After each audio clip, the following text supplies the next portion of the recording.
Hello guys, welcome back to Trading for Beginners, and in this video I am going to talk about how can you hide muted channels from your Discord. So without any further ado, let's dive right into this exciting video. In order to do that, you just simply have to open your Discord application, and after opening the Discord application you will get to see all of your server list into the left side of your screen.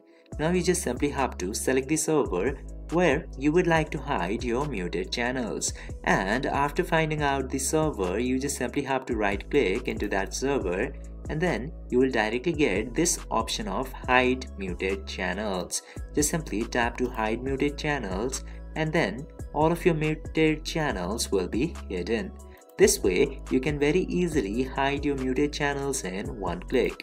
I hope this video was helpful for you.